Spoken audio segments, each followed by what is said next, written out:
இன்னைக்கு காலையில மாவட்ட ஆட்சித்தலைவர் தலைவரை பார்க்கறதுக்கு விராலியூர் அதே போல அங்க இருக்கக்கூடிய நரசிபுரம் பொதுமக்கள் எல்லாம் இங்க வந்தாங்க. அதை ஃபர்ஸ்ட் போலீஸ் கேட்லயே தடுத்து நிறுத்துறது தப்பு. பொதுமக்கள் நிற்கும் போது அவங்கள கேட்ல இருந்து விடாம தடுத்து நிறுத்துறது அது ஏத்துக்க முடியாது. காவல்துறை பாதுகாப்பா இருக்கணும். கலெக்டர் பார்க்கறதுக்கு வர்றதுக்கு கலெக்டர் பார்க்கறதுக்கு யார் வேணாலும் வரலாம். அதை தடுத்து நிறுத்தி நான் வந்ததுக்கு உள்ள அலோவ் பண்றாங்க. அப்ப பொதுமக்கள் எப்படி கலெக்டர் திங்கக்கிழமை கிரேவியன்ஸ் கூட ஒரு பொதுமக்கள் ஒரு பிரச்சனையை பார்க்க வரும்போது அதை தடுத்து நிறுத்தக்கூடாது. சரி, நேற்று நைட்டு யானை தொடர்ந்து தொண்டாமுத்தூர் பகுதியில் அங்க இருக்கிற சுற்று வட்டார பகுதியில் பூரா தொடர்ந்து இந்த பிரச்சனை நடந்துட்டே இருக்கு. யானை அடிக்கடி வர்றது விவசாயிகளுக்கு பாதுகாப்பு இல்லை, பயிருக்கு பாதுகாப்பு இல்லை, உயிருக்கு பாதுகாப்பு இல்லை. தொண்டாமுத்தூர் மட்டும் இல்லை, இங்க இருக்கக்கூடிய கவுண்டம்பாளையம், மேட்டுப்பாளையம், வால்பாறை இந்த பகுதியில் பூரா இருக்கு.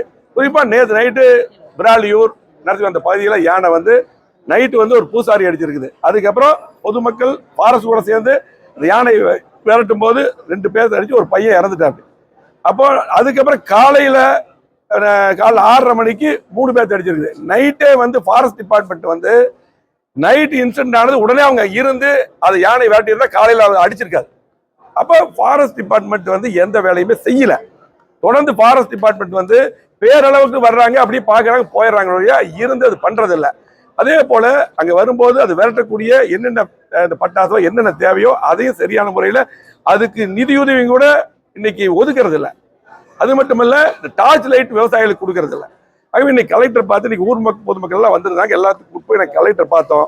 இன்னைக்கு ஒரு உயிர் போயிருச்சு, இன்னொருத்தர் சீரியஸா இருக்காரு, மற்றவங்க ஹாஸ்பிட்டல் இருக்காங்க, காலெல்லாம் உடஞ்சிருக்குது. இதுக்கு பாத்தீங்கன்னா இனிமேல் இந்த மாதிரி நடக்கக்கூடாது. தொடர்ந்து நாங்க இதுக்கு முன்னாடி ஒவ்வொரு தடவையும் கலெக்டர் பார்க்கும்போது நாங்க எம்எல்ஏ இதை வலியுறுத்திட்டே இருக்கிறோம். அதே போல இதுக்கு முன்னாடி அகழி நாங்க இருக்கும்போது வெட்டினோம், அது போல மண்ணு மேய்ச்சி அதை சரிப்படுத்தல. மின்வேலி அமைக்கும்னு சொல்லி போட்டு நான் அமைச்சராக இருக்கும்போது ஒரு பெரிய ப்ராசஸ் பண்ணோம், அதுவும் பண்ணல. அதே போல அகழி வெட்டினாலும் மின்வேலி அமைச்சாலும் தொடர்ந்து மெயின்டைன் பண்ணணும். ஒரு தடவை அமைச்சு விட்டுட்டா அது திரும்ப அது யானதுக்கு அப்புறம் வந்துருது. ஆகவே இன்னைக்கு விவசாயிகளுக்கு பாதுகாப்பு இல்லாத விவசாயியோட பயிர்கள் பாத்தீங்கன்னா ஒரு வாழை இதாயிருச்சுன்னா ஒரு வாழையோ தானா ஏக்கர் கணக்கில் கொடுக்குறாங்க. ஒவ்வொரு எண்ணிக்கையை கொடுக்கணும், போதுமா நிவாரணம் கொடுக்கறது இல்லை. அந்த நிவாரணமும் அதிகமாக கொடுக்கணும் விவசாயிகளுக்கு. தொடர்ந்து அடிக்கடி இன்னைக்கு உயிர் போனங்காட்டி எவ்வளவு பேர் வந்திருக்காங்க. யானை தொடர்ந்து அங்கேயே இருக்குது, விரட்டுறதும் இல்லை. ஃபாரஸ்ட் டிபார்ட்மெண்ட் சுத்தமா வேலை செய்யறது இல்லை.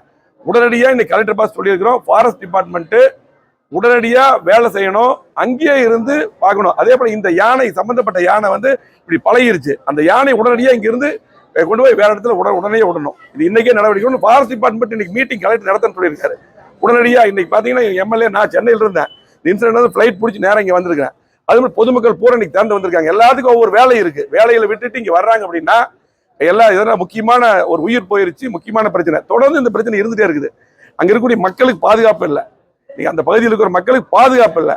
அந்த பாதுகாப்பை மாவட்ட ஆட்சித்தலைவர், அதிகாரிகள், ஃபாரஸ்ட் டிபார்ட்மெண்ட், குறிப்பா ஃபாரஸ்ட் டிபார்ட்மெண்ட் நான் குற்றம் சாட்டுறேன், அவங்க மெத்தன போக்கா இருக்கிறாங்க. கை விட்டுட்டு பாதுகாப்பா இருக்கணும். அதுதான்.